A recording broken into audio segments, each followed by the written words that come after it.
Sejam muito bem-vindos a mais uma edição do PharmaCast e hoje vamos falar sobre a atuação do farmacêutico na docência. Eu chamei um amigo, parceiro de trabalho muito querido, o professor Tássio, que trabalha na Rural, na UF, e vai ter muita coisa aí para contar para Muita vocês. história. Como o típico professor está com um cafezinho ali do lado. É o que sustenta Fala a o que gente. sustenta, né? Tássio, conta pra galera quem é você. Você não é carioca, né? Não. E a gente quer ouvir. Ó, seu nome foi um dos mais pedidos na caixinha de pergunta, viu? Quero Que professor legal. Tássio, quero professor. Verdade. Rural em peso, UF em peso, todo mundo querendo saber, né? Saber do professor, como que faz para chegar até a docência. Acredito também, não só pelo seu histórico, né, de sucesso, né? Um Lattes aí invejável, mas assim, também por ser novo, né, e ter passado num concurso e tudo mais, acho que desperta muita curiosidade e muita vontade, assim, das pessoas seguirem também, né, um estímulo, né. Sim. Bom, primeiro, né, te agradeço o convite. É sempre bom estar aqui falar muito do que eu, né, sou apaixonado pelo que eu faço. Então, logo quando você me convidou, prontamente Verdade. disse sim. Eu acho que é bem interessante. E aqui, se a gente parar para pensar, nada mais é que eu defender como se fosse o meu memorial. Né? Então, tem concursos que pedem memorial. Verdade. Então, aqui a gente vai conversar um pouco da minha trajetória. Então, é legal, porque aí também a gente vai vendo de onde a gente veio, como a gente chegou lá, não perdendo as raízes, as suas raízes, né? Não perdendo a gratidão por quem, né, você passou. Então, acho interessante aí, e agradeço bastante aí o convite. Você se formou lá, você é paraense, né? Conta pro pessoal como é que foi a trajetória aí na farmácia. Já chegou a trabalhar como farmacêutico? Trabalhei, vou contar aqui para vocês. Eu sou de Belém do Pará, então bem longe daqui. Nem tanto assim, mas é longe. Então, formei lá. Eu formei no Centro Universitário do Pará, no CESUPA. E logo quando eu formei, na verdade, não foi logo. Né? Quando a gente entra na faculdade de farmácia, a gente sabe que é o mundo. Então, tem várias possibilidades. Você mesmo, Lívia, sabe, vai passando por várias... Passei por tanta área. Exatamente. Gente. Então, eu entrei... Eu lembro muito bem isso na minha cabeça. Entrei querendo análises clínicas. Né? No meio da faculdade, eu queria indústria. Né? Foi quando eu comecei a ver as disciplinas de controle microbiológico, enfim, controle físico-químico. E no final, na reta final, que eu falei, não, eu quero área clínica mais especificamente hospitalar. Eu me apaixonei por essa área, porque eu fiz um estágio extracurricular na área de farmacovigilância, lá na Santa Casa do Pará, que foi até o farmacêutico lá, que até hoje converso com ele, falo com ele, que é o Jorge Takata. Foi o meu mentor ali para me apaixonar por essa área. E aí, desde aí, né, quando eu comecei a fazer no último ano da faculdade, eu falei, não, é isso que eu quero, e eu vou começar a procurar, né, especializações. E na época, gente, isso é importante, tá? Não sou tão novo assim. Não sou tão novo assim também. Na época que eu estava para formar, não existiam as residências multiprofissionais. Né? Então, tinham 3 residências de farmácia no Brasil. Uma era em Fortaleza, né, na Federal lá, em Fortaleza mesmo. Uma também era na Federal de Pernambuco, em Recife. E uma era na UF, aqui em Niterói. E aí, eu não vim para o Rio porque eu queria vir para o Rio. Isso foi o que aconteceu. Eu formava dezembro, defendi, né, o trabalho de conclusão de curso em dezembro e o diploma saía em janeiro. Só que as provas de Fortaleza e Recife foram em novembro. E eu não poderia fazer as provas porque eu não era formado ainda. Né? E não tinha nem também apresentado TCC, então não tinha como ter uma declaração. E nesse ano, para você ver como tudo também não é só questão, né? E a gente vai conversar um pouco sobre isso também. A gente tem que ter sorte nessa vida. Eu tinha um professor que falava 5% de sorte. Exatamente. O meu cálculo é isso. Esse ano, especificamente, atrasou a prova da UF. E a prova foi em março. Então, foi... Né, eu queria fazer a residência, mas foi por acaso que eu vim parar no Rio de Janeiro. Né? Mas aí também teve todo o apoio da família. Mãe, mentira. Não, realmente você, na verdade, não sabia. Essa história é boa. Eu confabulei tudo com meu pai. porque mãe é mãe. Ficar com o coração apertado. Exatamente. Como é que você Rio ia de sair também, Janeiro. Rio de Janeiro, aquela ideia de violência, né? Isso. Ela já tinha morado aqui, minha avó morou aqui, meu pai fez residência aqui. Então, eles já sabiam como era. Então, para ela, isso era algo que não dava. Não poderia sair de casa para ir para o Rio de Janeiro.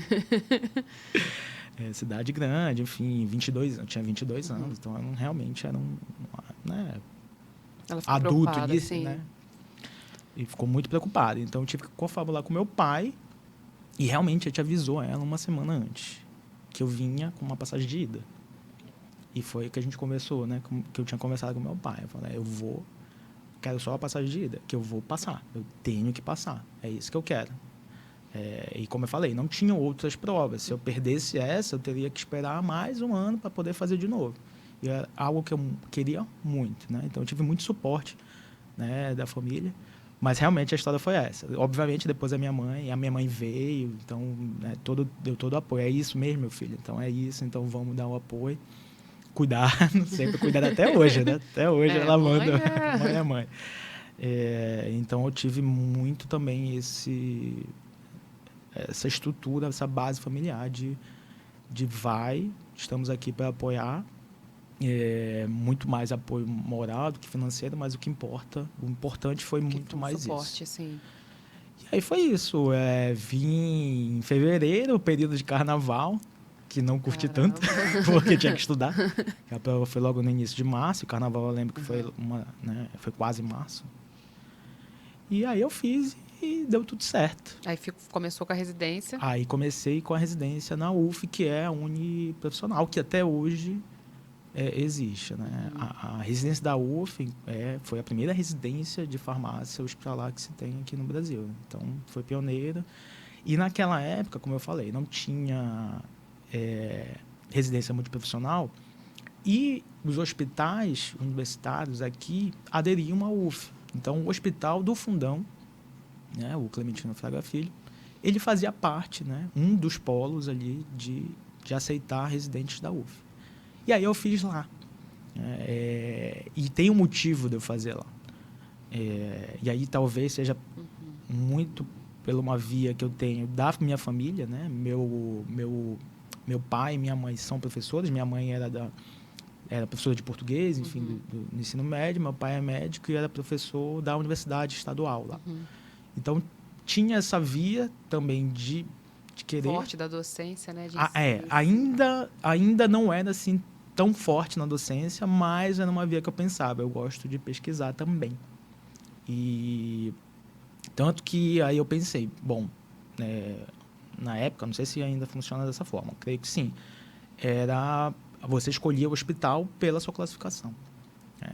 Então, existiam hospitais muito bons, né? O INCA era, o INTO era, Hospital da Lagoa, enfim, Bom Sucesso. Então, hospitais muito bons, hospitais gerais muito bons. E os hospitais que tinham, hospitais de escola, universitário, era basicamente o Pedro Ernesto, na Niterói mesmo, e o do Fundão. E aí eu já tinha uma visão, bom, eu prefiro ficar, né, no hospital universitário, porque eu vou ter contato com professores, né? Muito mais do que eu ficar num hospital geral, né?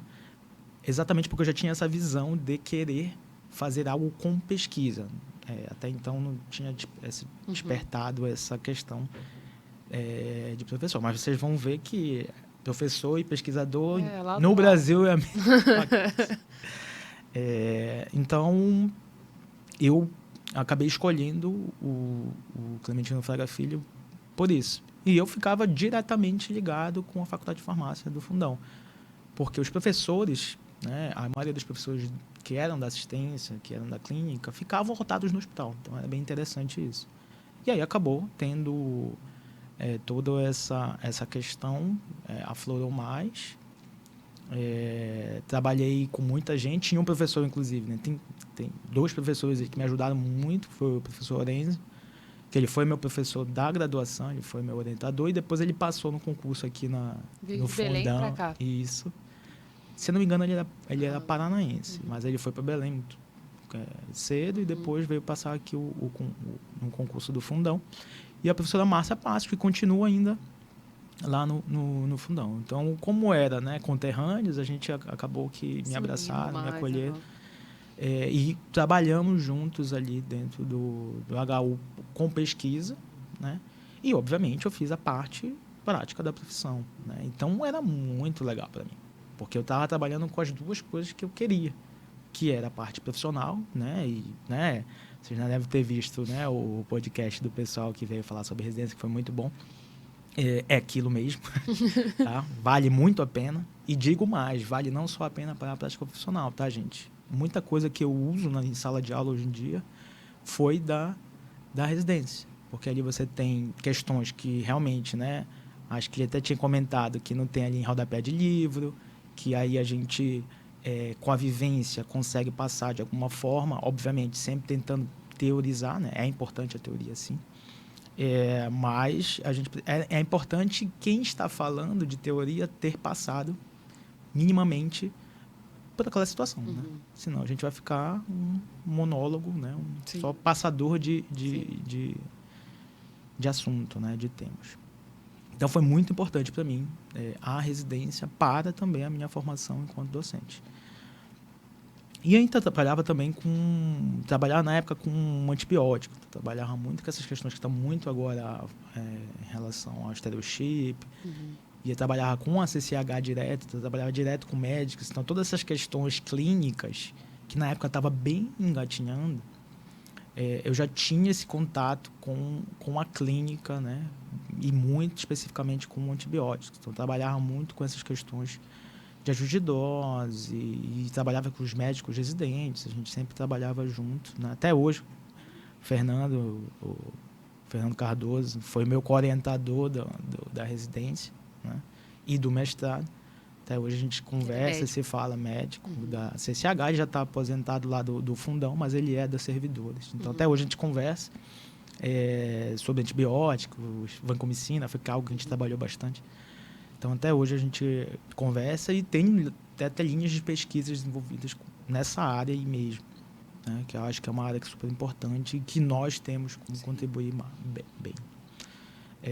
Então, a partir disso foi que clareou minha mente para fazer, eu quero fazer pesquisa. Para fazer pesquisa, eu preciso continuar a minha jornada na área acadêmica. Então, acabei a residência e foi o que eles falaram, gente. Na época, então, você acabava a residência, você era praticamente recrutado. Então, a gente já saía empregado. Para fazer... Empregado. Ah, sim. Então, bom, não vou falar, mas eu trabalhei num hospital de grande porte, lá na Barra. Uma rede muito, muito forte.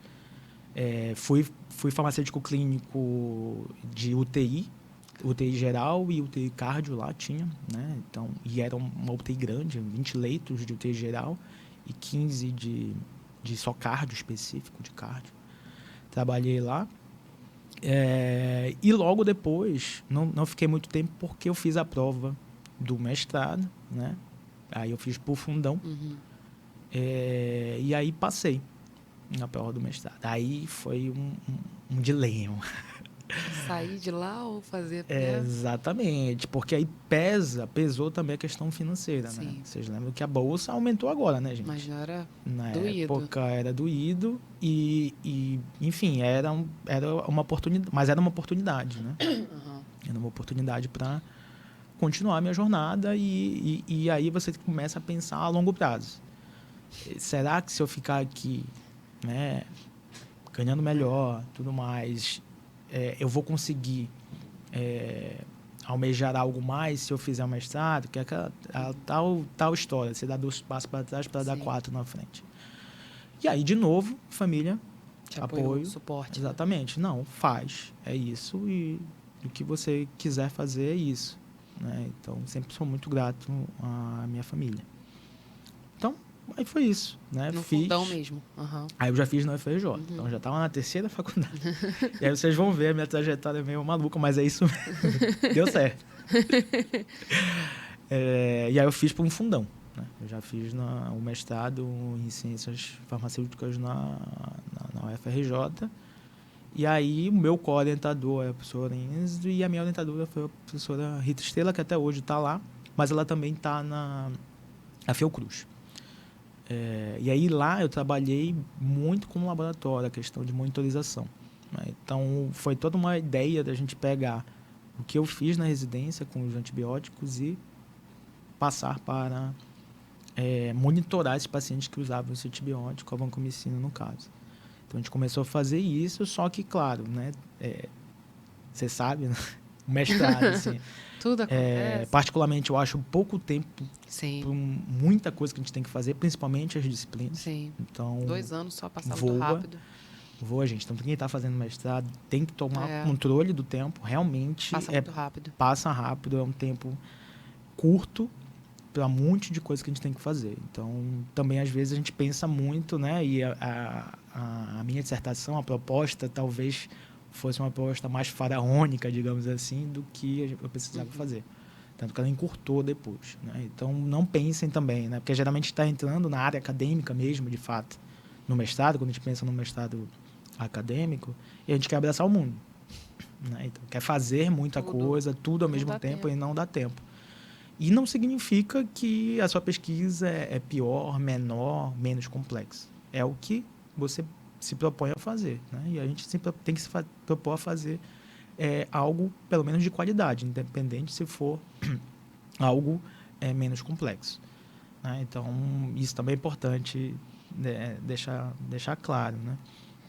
E aí eu comecei a fazer essa pesquisa. Obviamente, deu um monte de coisa errada e a gente vai acertando tudo mais, mas... Faz parte, né, da vida do pós-graduando. Exatamente, faz parte. Agora eu estou vivendo do outro lado, né? O dia da caça, tudo caçador. É isso aí. E jogo vira rápido, né? Isso que é estranho na vida.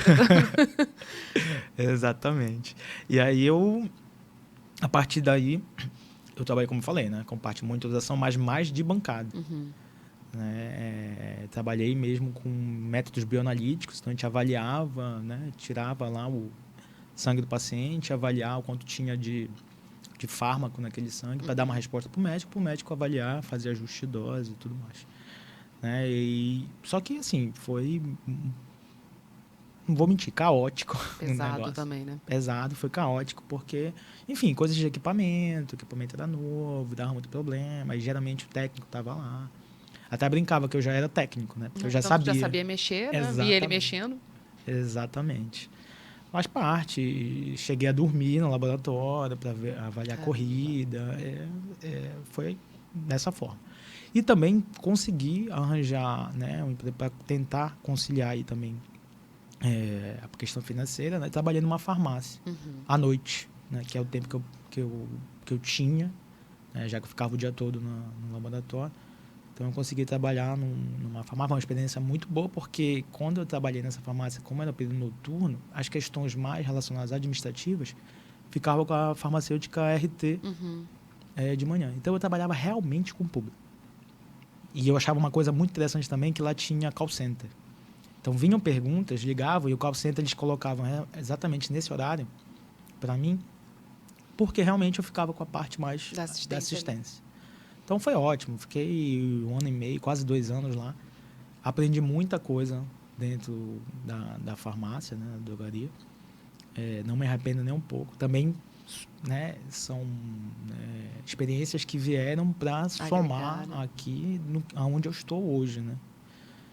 E aí tive que sair da farmácia, porque, né, ele falou que precisava de um outro RT, então não poderia assumir, né? Infelizmente, e aí segui a finalização do mestrado.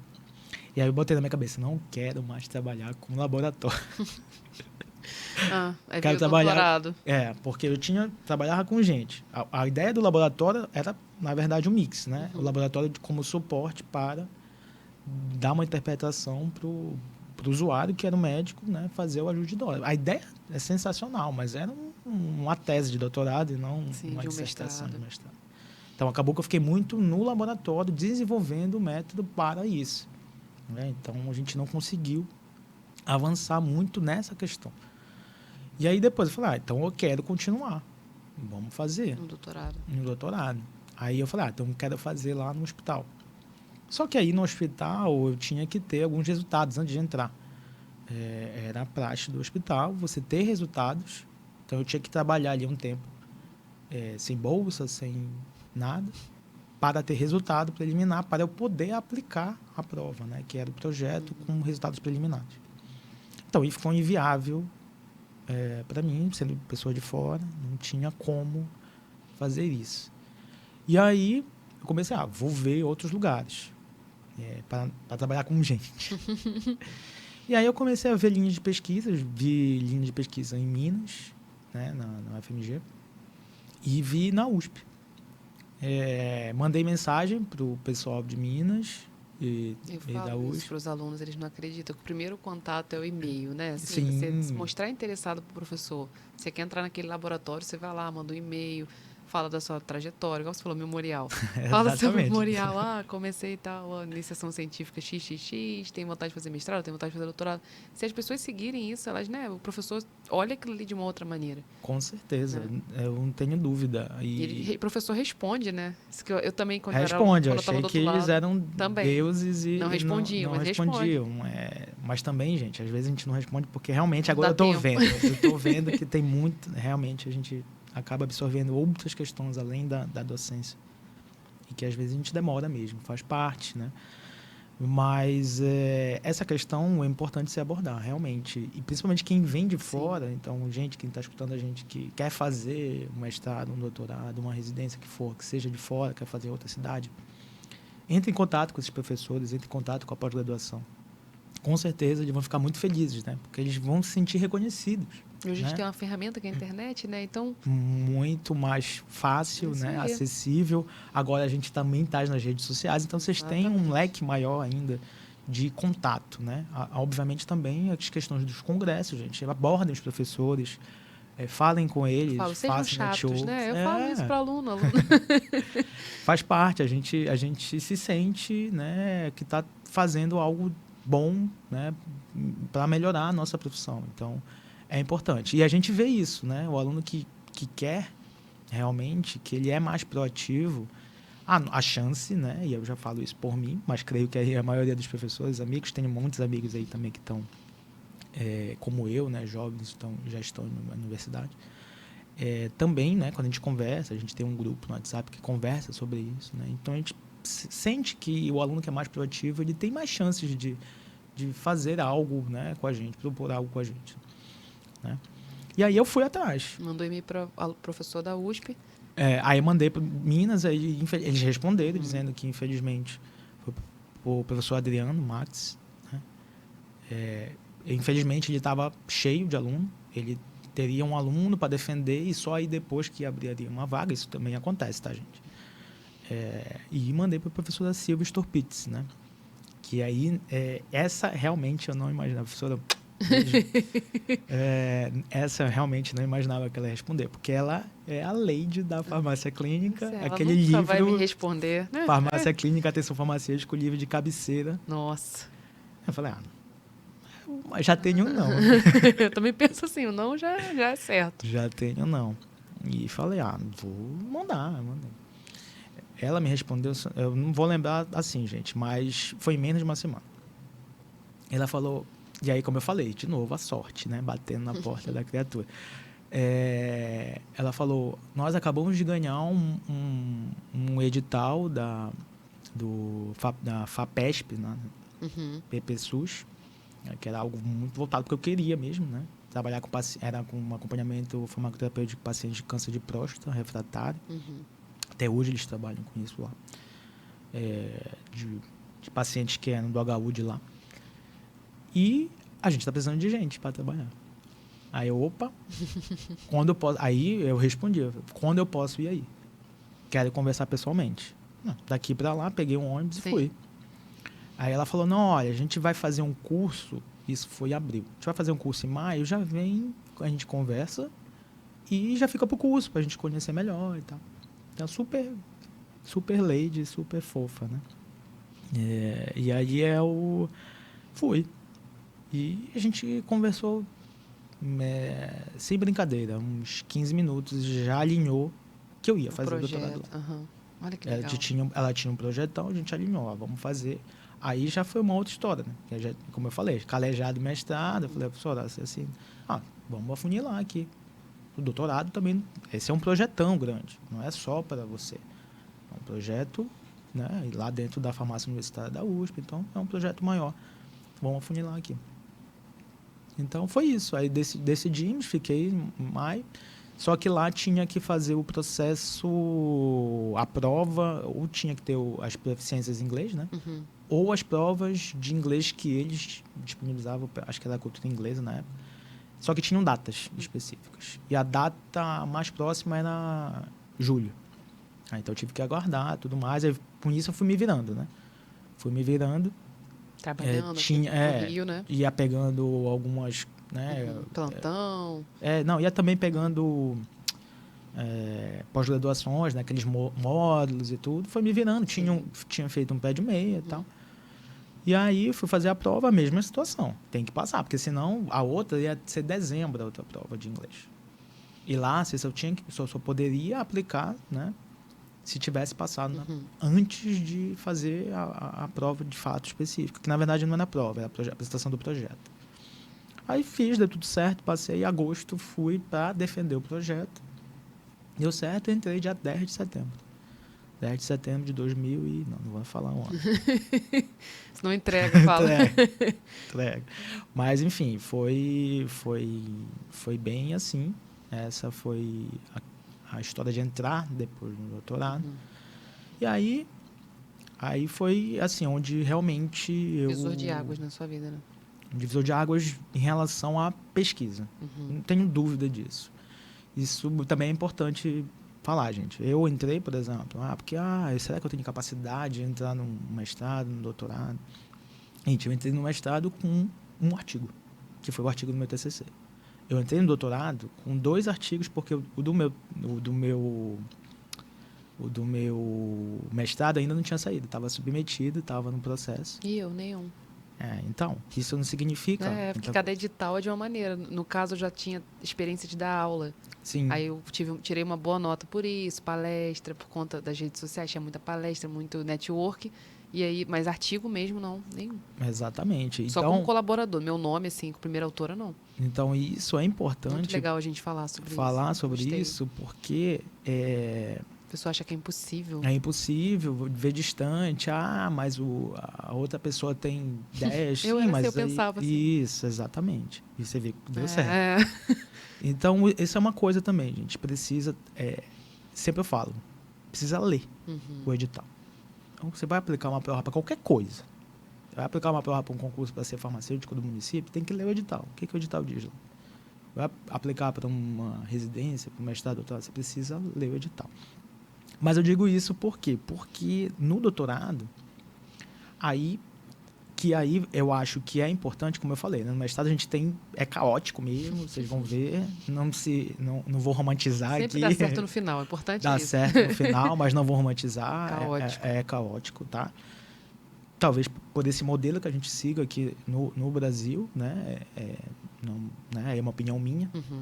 Eu acho que é complicado você fazer um ano de disciplinas, né? E depois você começar a fazer um projeto de fato ali.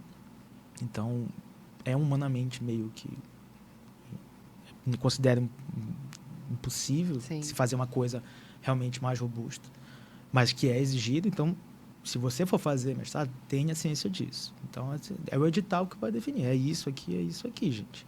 Então, a gente tem que dançar conforme é a música. É isso, né? A gente não pode fazer diferente, né, do que é. A mesma coisa que eu falo para os alunos. Vocês entram aqui na graduação, para sair da graduação, você tem que fazer o quê? Entregar um TCC. Então, e não é qualquer coisa, né? Então, tem que entregar um TCC. Então, essa é a regra do jogo. Então, a gente tem que seguir a regra do jogo. Mas a regra do jogo não é adequada. Sim, aí a gente pode discutir isso em um outro momento. Mas, nesse momento, essa é a regra do jogo. A gente tem que seguir essa regra do jogo. Né? E aí, então, foi quando eu, né, comecei a ter um divisor de águas que eu falei na pesquisa. Porque aí você já tem mais tempo. E aí que eu queria chegar. Aí eu não fiquei só na minha pesquisa. eu não vou lembrar quantos artigos eu saí do doutorado, mas eu acho que de produções, além de artigos e capítulos de livro, cursos, né, como Muita produção coisa, né? técnica, eu acho que devo sair com mais de 20. Caramba, Então, eu entrei com 2, tá vendo? Dedicação, né? mas do meu projeto em si, tem 3. Uhum. E os outros? Aí, gente, é a questão de colaborar. Então, o doutorado te dá essa oportunidade. Se você quiser. Senão, você vai sair com só a sua patotinha ali dos seus artigos do projeto. Eu não, já enxerguei. Por quê? Eu comecei a ver o quê? Bom, se eu estou fazendo doutorado, é porque eu quero ser professor. Né? Porque, infelizmente, só mestrado hoje em dia não dá, Difícil, porque não abre, né? Não abre concurso só para mestre. Né? Pelo menos na nossa área não abre. Não vejo assim. Também Não vejo. E aí eu comecei a ver. Então, calma aí. Então, deixa eu olhar os editais para provas de professor. O ponto maior, quer queira ou quer não, gente, é a produção. E aí, produção maior em artigos, né? Então, eu falei, eu preciso começar a fazer colaboração e começar a ter artigos de alto impacto, porque isso vai me favorecer lá na frente no concurso. Né? Até porque agora, com as questões, já existia isso, né? Tem aquela lei da isonomia, né? A própria Constituição fala sobre isso. Não se conta mais tempo de serviço nos concursos públicos para professor. Então, se você tem 10 anos de carreira, por exemplo, numa universidade privada, uma faculdade privada, isso não vai contar. Então, você tem que, né, ver onde está, onde está na balança do seu Lattes ali. Mas é importante dizer, a vida não cabe no Lattes. Cabe em algumas situações dessas da sua carreira. Mas você tem que ver onde está a balança. O ideal é ela estar equilibrada, mas às vezes não está. Então você vai ter que desequilibrar para um lado que te dá a maior pontuação. E onde você vai saber isso? No edital do concurso. Então sempre é botar o edital que eu falo, botar o edital debaixo do braço. Ler tudo, né? Ler tudo. Ver o que você precisa ali para pontuar. O que você precisa. E produzir nos 4 anos, né? E produzir nos 4 anos. E aí, mas professor, como é que você faz? Aí, gente, batendo na porta, vamos colaborar aqui, colaborar lá. Entendo, né? Isso tem alguns colegas, né? Professores também que não veem isso com bons olhos, tem um grupo mais fechado. E eu dou graças a Deus, minha orientadora, né? A professora Silvia, sempre foi uma pessoa aberta. Então, tinha, né, que é uma grande amiga lá na USP, que ela se tornou professora depois, que é a Patrícia Aguiar. Ela estava fazendo pós-doc na época, então eu comecei a colaborar com ela. Você quer fazer comigo? Claro, vamos fazer. E fazendo paralelamente os meus. Fui para Portugal, né, no sanduíche. Trabalhei com a professora Isabel. Vamos escrever aqui com uma aluna de mestrado? Vamos escrever. E assim foi. Então, eu fui pegando, e como eu falei, né, já tinha uma veia de pesquisa mesmo, eu fui pegando mais ainda o gosto. E também, né, as questões ali mais intrínsecas da escrita. Né, que a gente sabe agora que... eu estou te devendo um artigo. Eu ia cobrar aqui ao vivo. O Tássio me convidou para escrever um trabalho. Eu estava tão enrolada, foi no meu final do mestrado. Estou devendo, vai sair, esse ano sai. Até o ano que vem, vou botar uma meta. E alguém já tinha me falado, o problema assim, a gente realmente, a escrita. E realmente né? Quando a gente faz, a gente coleta o dado, a gente sabe organizar o dado e às vezes fica difícil de escrever. Né? Não é fácil. Isso... para um aluno de graduação, né, de pós-graduação já é complicado, imagina para um aluno de graduação. Muito difícil. É bem difícil. Então, obviamente tem pesos, né, gente? Avaliar um aluno de graduação, de pós-graduação, mas tem técnicas. E aí talvez a gente precise se aprimorar mais nessas técnicas de escrita. Então é interessante, você tem que ler muito. Se você vai fazer um trabalho, né, trabalho da área clínica, na farmácia clínica, de UTI, aí você tem que se apropriar desses trabalhos. Como são feitos? Quais são os desenhos de estudos que são feitos nesses trabalhos? O que eu vou fazer? Quais são as limitações? Qual é o passo a passo, que é o método? Tem que estar muito bem descrito, né? Que, infelizmente, na nossa área, a maioria dos estudos não são bem descritos, né? pecam muito nessa descrição do relato mesmo, né? E aí isso fica difícil de avaliar, né? Mas, aí voltando à questão dos artigos, foi quando eu comecei a trabalhar e abriu um leque. E isso é importante também, porque senão você fica só naquele seu grupinho, né? Uhum. E como eu falei, eu já passei pelo Cesupa, a EUF, Fundão, já estava na quarta. Network, né? Absurdo. Já estava na quarta e depois fui para Portugal ainda. Uhum. Então, 5, né? E eu até brinco até hoje que eu sou, fazendo uma analogia, né, com cinema, né, Hollywood, eu sou aquele que é o produtor independente. Né? Eu não tenho uma grande rede, eu não sou uma Warner, não sou, sei lá, alguma grande rede, que seriam os grandes grupos de pesquisa. Mas nem por isso eu deixo de fazer. Sim. E isso é muito importante, porque às vezes as pessoas têm o pensamento que ter um grande grupo, ter uma grande estrutura é sinônimo de sucesso, né, de produção, enfim. E pelo menos eu estou aí para falar que não é bem assim. Né? Não espere uma estrutura boa para você começar a produzir. E aí isso tem muito, como sou professor de gestão, né? Uhum. Isso é importante, inclusive, para a gestão. Não é porque você não tem estrutura, por exemplo, que você vai deixar de fazer um serviço farmacêutico.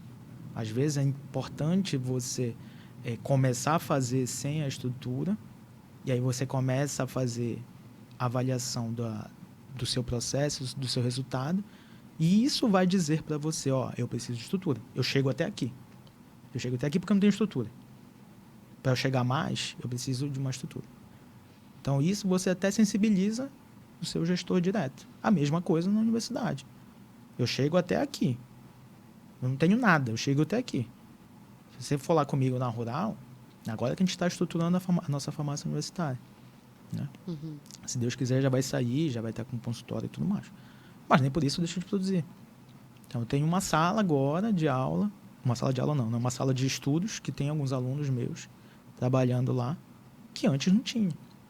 Né? E se você for ver, por exemplo, as minhas produções na pandemia, eu dei um salto também. Então, assim, são oportunidades. A gente precisa agarrar as oportunidades, né? E ter ideias. Todo cientista tem que ter muita ideia, né? E às vezes a gente precisa ter ideias que a gente acha que são, sei lá, difíceis de alcançar, mas depois que você coloca alinhando, né, você consegue fazer, né? E sempre colaborar. Então, se você livre me perguntar, professor, com quem você trabalha para essas produções? Com várias universidades. Né? Com várias universidades. Eu te listo algumas pessoas aqui que realmente trabalham comigo, né, já tem algum tempo, e a gente trabalha bem, né? E é questão também de afinidade. Então, por exemplo, a professora Marília, lá da USP também, entrou na USP agora, pessoa recente. Mesma situação minha. Professora Inajara, da UFPR. Tem um professor Diego, da UFES. Estou trabalhando recentemente com o professor Luan, que é da Unifespa, que é lá do Pará, do interior do Pará. Enfim, tem um leque de pessoas que eu trabalho, né, no Brasil, e a gente consegue trabalhar. Tem, né, no nosso projeto de extensão com o pessoal da UFG, uhum, de Goiás. Então, a gente tem que estar disposto a fazer colaborações. E aí, a partir dessas colaborações, vão surgir produtos. Oportunidade, né? Produtos, tudo. Vão surgir produtos. Né? E assim, não é como eu falei, não é fácil escrever, muito menos publicar. A gente está com umas situações complicadas de revistas agora, que a maioria, todas são pagas. Absurdos, coisas absurdas. Os valores também, né? Bem que infelizmente acaba sendo um mercado aí, né? Mas tem outros caminhos, né? Tem outros caminhos que a gente pode seguir, ter uma produção, que isso vai ajudar você, né, lá no concurso para ser professor. E aí foi isso, eu construí isso. Nesse meio termo, aí eu falei, né, fui para Portugal, aí eu comecei... Aí eu trabalhei... o doutorado sanduíche. Isso. Eu comecei a trabalhar mais com a questão da gestão, por isso que até o concurso, a minha disciplina de gestão farmacêutica, que eu trabalhei muito no doutorado com indicadores, né? Indicadores de qualidade, né? Essa foi a minha proposta para serviços farmacêuticos, né? Principalmente ambulatorial. Então, trabalhei muito com isso. Fui lá para fora, né? Para fazer uma parte ali da minha tese relacionada muito à questão mais metodológica e questão de estatística. Mas cheguei lá, não trabalhei só com isso, né? Então, eu trabalhei, por exemplo, com uma aluna lá que estava fazendo de conciliação, né? Que eles chamam de reconciliação medicamentosa. Não fiquei só com as minhas coisas. Trabalhei com outro projeto de doenças cardiovasculares. Então, tem colaboração até hoje, né, com a professora Isabel, né? Inclusive, que ela é doida que eu volte para lá. Eu vou voltar. Então, continuei com essa questão de sempre ampliar, né? Não trabalhar só no meu quadrado. Não visava, na época, nenhum concurso específico? Ou já visava rural? Não tinha, né? A gente, na verdade, estava com um déficit de concursos, né? Aí, quando eu já voltei na reta final do doutorado. Você ficou 2 anos lá? Não, eu fiquei 6 meses. Ah, sim. Porque na USP a gente não pode ficar, não podia ficar, não sei como é que está agora, né? A gente tinha que voltar 9 meses antes de defender. Uma regra da USP lá, enfim. Então, eu não consegui ficar. E aí, fiquei só 6 meses, voltei. E aí, abriu um edital para um projeto de cuidado farmacêutico no Ministério da Saúde. E aí, eu voltei, já me inscrevi e tudo mais, passei nesse edital, né? E aí, era para ser, né, apoiador dos farmacêuticos, né? Então, ficar ali na linha mesmo com eles, atuando com eles, vendo como é que eles atendem, né? E, obviamente, fazendo esse feedback, essa troca. Só que depois eu passei para ficar como supervisor. Então, supervisionava ali farmácias e tudo mais. Que também foi uma experiência que eu uso muito nas minhas aulas, né? E aí, até então, zero editais. Zero editais. Tinha os editais passados, eu ia vendo esses editais passados, né? O único concurso que teve, para você ver, nesse tempo de doutorado, foi em 2017, que foi da Patrícia, que era a pós-doc que eu falei, né? A Patrícia Guiar, ela passou, foi na USP, eu estava fora, então não pude fazer. E teve de Goiás, Federal de Goiás, que eu não pude fazer porque foi, se eu não me engano, em julho e eu formava em outubro. Então também não fiz. Aí, enfim, vou continuar fazendo, continuava também trabalhando lá no projeto. Então, acabei o doutorado.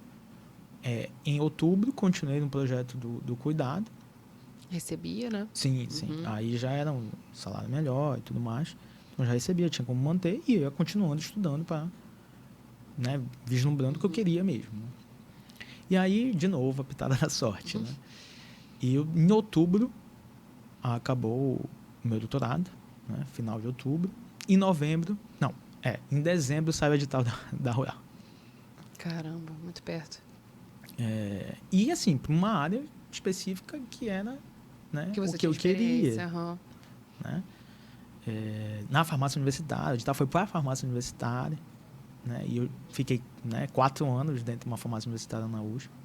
Então foi assim, eu falei, não, essa só pode ser. Né? Enfim. E aí eu vou fazer.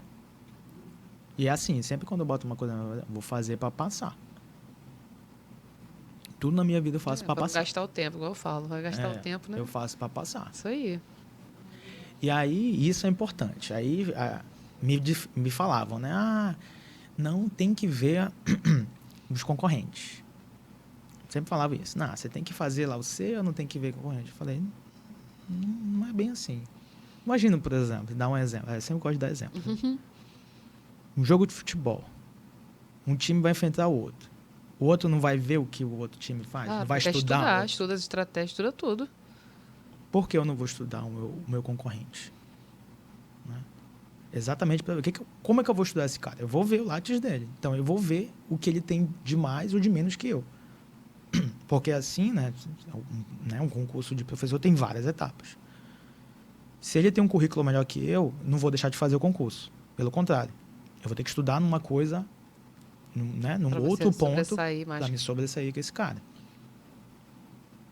Exatamente para depois, quando vier, né, na balança, eu tiver menos pontos aqui, mas eu tenho mais pontos lá.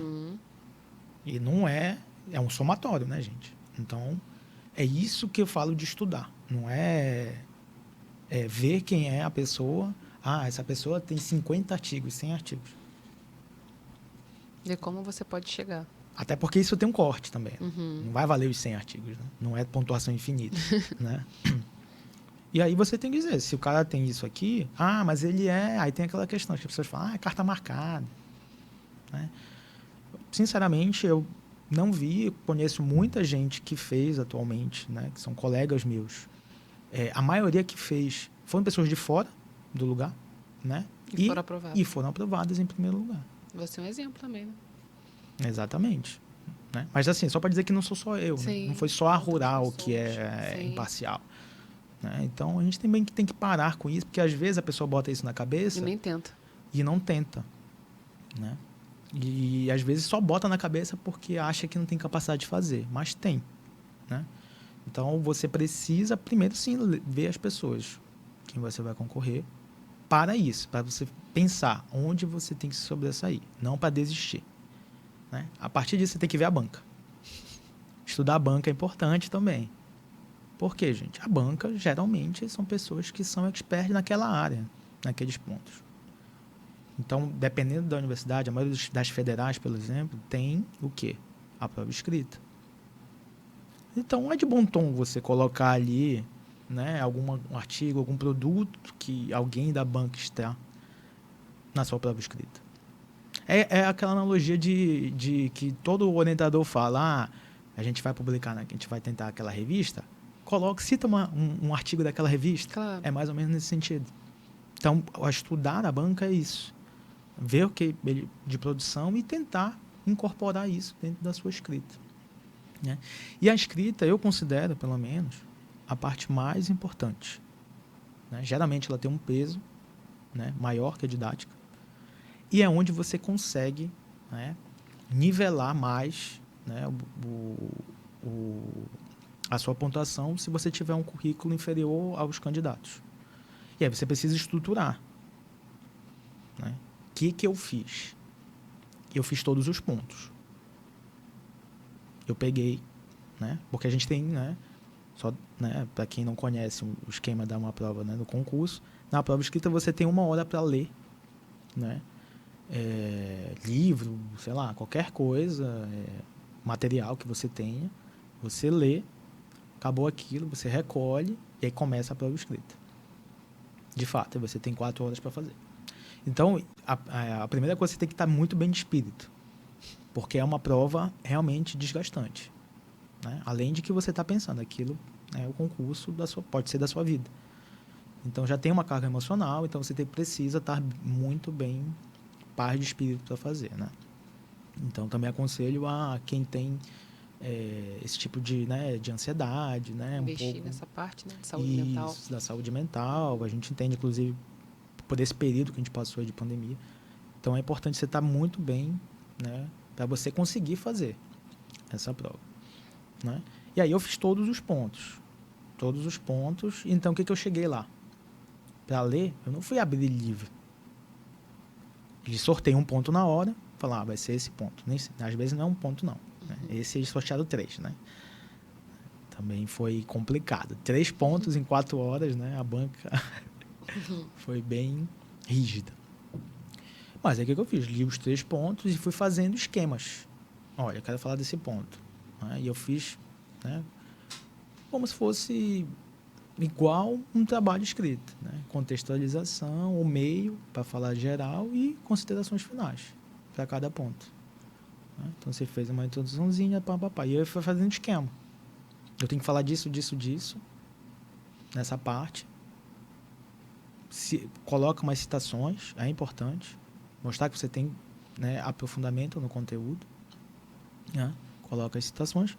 E depois finaliza com as suas considerações finais, que pode ter muita coisa envolvida com a sua experiência também, o que você tem de carga ali daquele tema.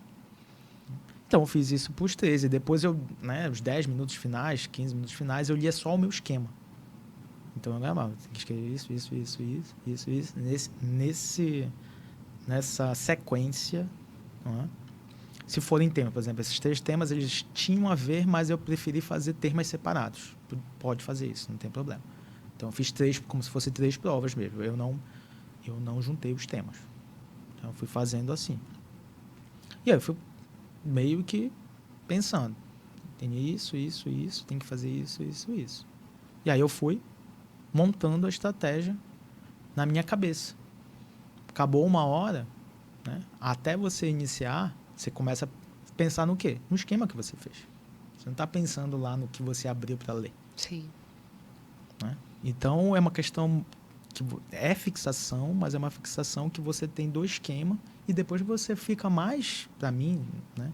Fica mais fácil de desenvolver o trabalho. E aí, depois, o que eu passava? Eu passava o esquema, quando eles entregavam a prova e a questão do esboço que eu poderia usar, eu primeiro fazia o quê? O esquema de novo.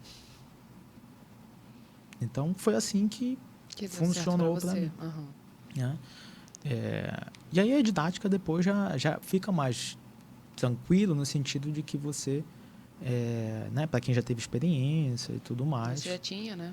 Sim. E aí também tem a questão de que você precisa ler de novo, né, o edital para ver o que eles cobram na didática. Então, tem muita gente, por exemplo, que perde pontos à toa em relação ao... dá um simples exemplo. Plano de aula. Uhum. Todo edital tem.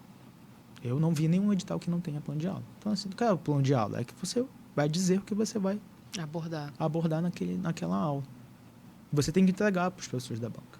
Mas, assim, o que eu vejo, por exemplo, você já teve a experiência, né, durante o seu mestrado, doutorado, durante a sua vida acadêmica, você dava aula, uma aula aqui, uma aula ali, ficou um tempo, né, dando aula para pós, que você falou, mas isso não é tão comum não, viu? Tem gente que dentro da vida acadêmica ali só vai fazer isso quando termina o doutorado. Sim. Aí chega numa fase que vai fazer o concurso para professor, ele não tem aquela experiência. Eu vejo, né, isso estando ali no meio acadêmico, que as pessoas têm dificuldade de dar aula já no 3º ano de doutorado, no 2º ano de doutorado não consegue, fica gaguejando e fica com medo e você vê que a pessoa está nervoso ali, não é por não estar dominando o assunto, pelo contrário, domina o assunto, mas é a prática. Exatamente. Isso é uma deficiência, eu acho, do ensino, né? Não sei se...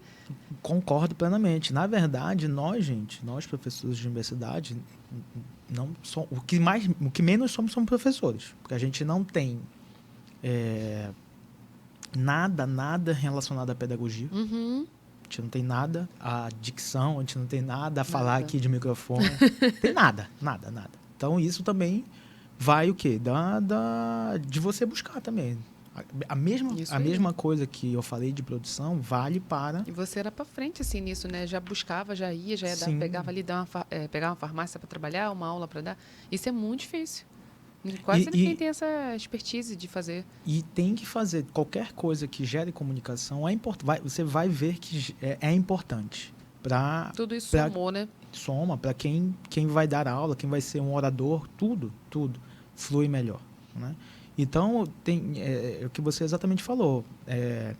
No mestrado, eu dei aulas para minha orientadora. Foi um diferencial muito grande. Na USP, tem um programa específico, que é o PAI, Programa de Aperfeiçoamento no Ensino, que a gente puxa como se fosse uma matéria que puxa para a gente dar aula, né, para algum professor. Então, isso tem que buscar. Né? Porque não tem na sua pós-graduação que você não vai fazer. Né? E aí, isso influencia também. Tá? Então, é importante que se busque essas questões, principalmente, de novo, quando a gente vai ler o edital. O que eu sou mais frágil? É no currículo? É em aula? Então, eu tenho que melhorar naquilo que eu sou mais frágil. Se eu tenho um currículo bom, né, que você falou, realmente, já vi candidato com mais de 80, 100 e 0 de didática. Uhum. Muitos. Né? Então, provavelmente, esse cara vai sair bem no currículo, na prova escrita talvez, na didática talvez não. Então, se eu fosse um cara desse, eu ia... treinar, né? Eu pegava uma coisa para dar aula. Exatamente. Eu acho que, do meu ponto de vista, melhor dizendo, é melhor a pessoa sempre estar na média. Então, você ficar na média de tudo. Na média que eu digo, Sim. média mais alta, né, no caso. Então, não adianta, como eu falei, tirar 10 no currículo, aí 5 no outro e 7 no outro. Não adianta. É melhor você tirar tudo 9, por exemplo. Assim, eu observo, não sei se você teve essa visão, que isso é muito, às vezes, até do orientador, o estímulo, né, disso. Às vezes você fica só voltado para a pesquisa e não para a docência. Ou só para docência. Tem isso, né, Sim, dentro sim. do meio acadêmico. Geralmente é mais para pesquisa do que para a docência, não. E a gente acaba virando, né, professor, se tornando professor e sem a experiência. Exatamente. Isso é uma grande falha mesmo que a gente tem, que eu não vejo a curto, médio prazo aí se resolver. Né? Dá um exemplo básico, assim, a gente não tem, por exemplo, aquela semana pedagógica. Uma semana pedagógica. Eu não estou dizendo só se você pega qualquer universidade Sim, federal... Não tem. Não tem. Processos avaliativos. Nunca ninguém me ensinou a fazer um processo avaliativo. Eu tive essa disciplina na USP, que tinha essas questões no planejamento, só que não era um pedagogo que me dava. Como precisa, gente. Era a minha professora que me ensinava como ela. Então, assim, eu peguei muita coisa do que ela fazia. Eu estou replicando, né? Agora, obviamente, a gente já tem, né, uma bagagem maior. Eu sempre tento me reciclar nessas questões de processos avaliativos, né? Tento inovar, né? E às vezes isso também é complicador, porque o aluno está acostumado, né, a fazer prova no ensino médio. Porque nosso ensino é esquizofrênico, Sim. né? Você começa no ensino infantil ali, sendo aquela questão toda de Montessori, lúdico, tudo do melhor. Aí começa a vir matérias para você passar. Ensino médio é o caos. Você tem que estudar, traumático, memorizar para passar numa universidade. E aí você entra numa universidade que a gente quer mudar totalmente essa questão. E para o aluno é complicado. Ele não vai entender realmente. Ele quer uma prova que ele tem que estudar de madrugada para passar. É verdade. Quando a gente vem com coisas, né, um pouco mais diferentes de processos avaliativos, às vezes eles ficam, né, mas o que Gera é uma isso? estranheza, né? Né? Uma estranheza. Não é que eles não queiram, mas era uma estranheza. Porque está acostumado, o sistema, Está né? acostumado com aquele sistema. Então também a gente não pode muito, né? Isso tem que envolver mais professores e vir muita, né, coisa de baixo. É muito complicado. Né? Enquanto for assim, a questão do nosso ensino, enfim, vai ser muito complicado a gente conseguir ter, né? A gente faz algumas coisas, faz simulações, né? Eu boto para eles fazerem vídeos. Na pandemia fiz muito isso, muito porque eles gostam, eles aprendem, porque eles vão ler sobre o assunto, discutem entre eles. Eu sempre faço os processos avaliativos em grupo, que eu falo, você não vai trabalhar sozinho. Da sua disciplina, né? Das duas. Essa é uma questão que eu não falei. Né?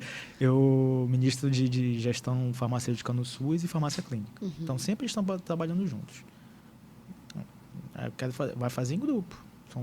Você já cria como se fosse o ambiente de trabalho ali. O ambiente de trabalho. Vocês não vão trabalhar sozinhos. E também, sabe por que você cria isso? Porque você já trabalhou?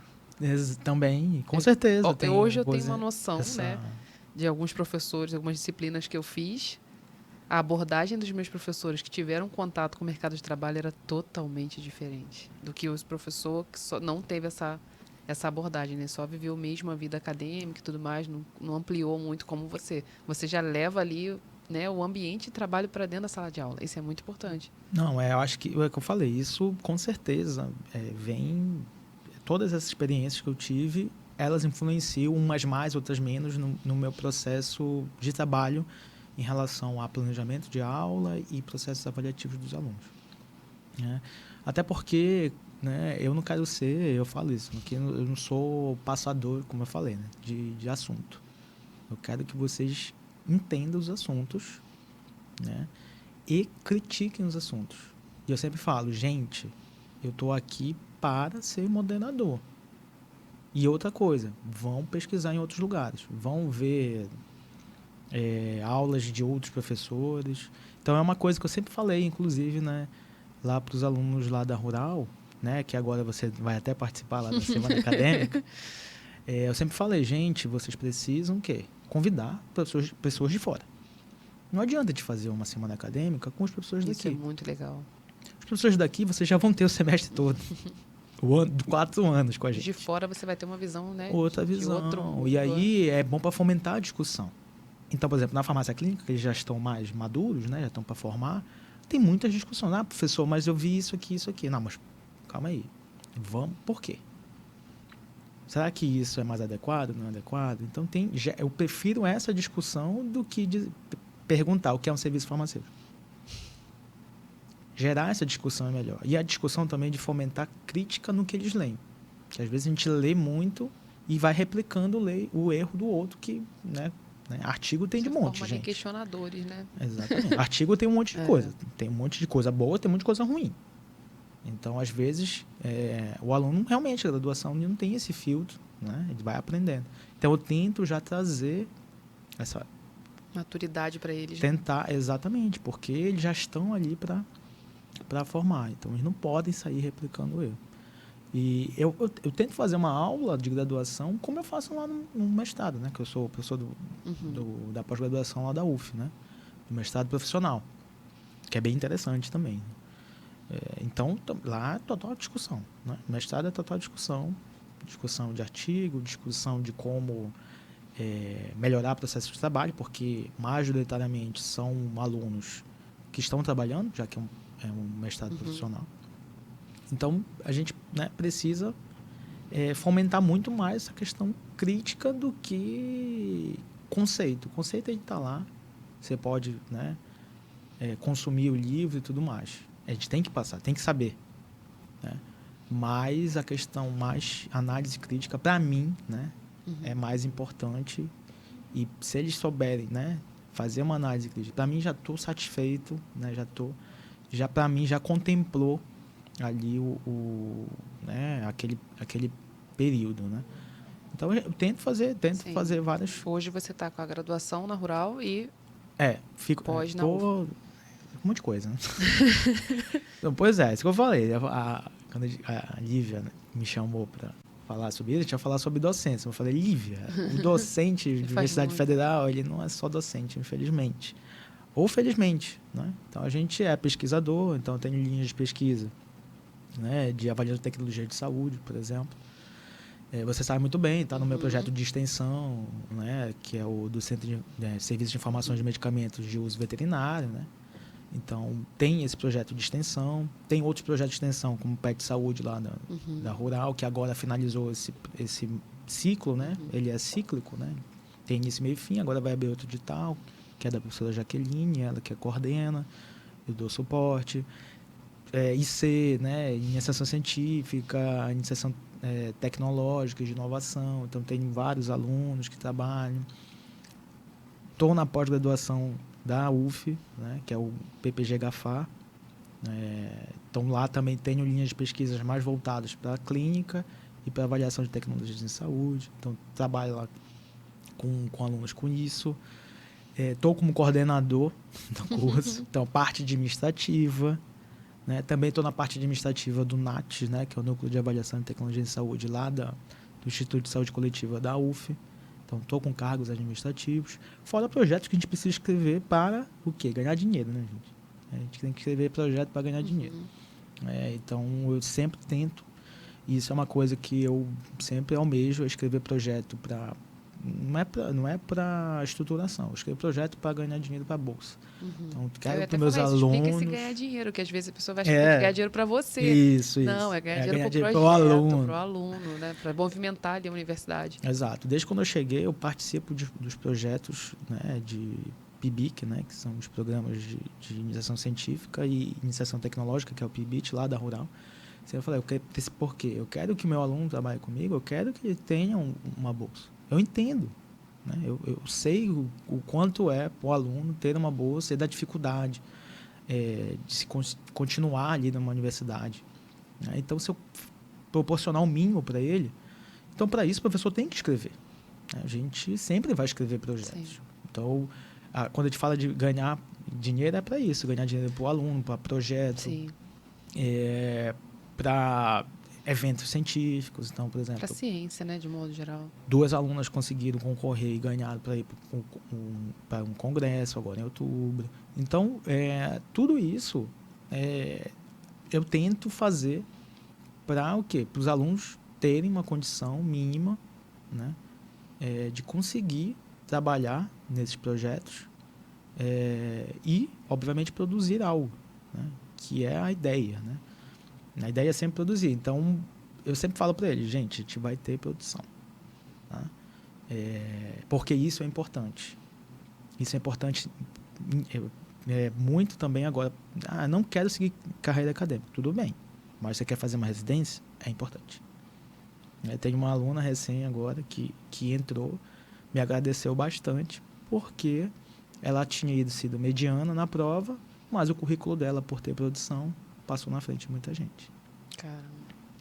Então, é importante. E tem como a gente escrever, gente. Tem muita coisa que sai dos alunos que a gente consegue. Muita coisa criativa, muita coisa legal. Tem, a gente tem que aproveitar os alunos agora, né? Essa nova geração, eles são muito criativos. Né? E se hoje, assim, a gente já está estourando um tempo, sabia disso? Que você falou, professor, fala bastante.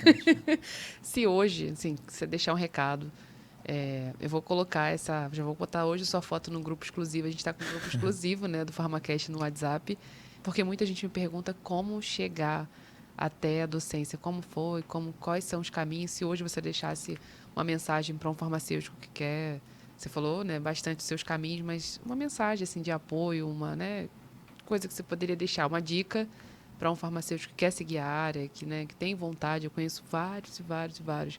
Já pensei aqui uns 5 que já recentemente me mandaram mensagem. Falei, não, vou trazer um professor que vai dar uma mensagem de apoio e vai, né, guiar o caminho de vocês aí.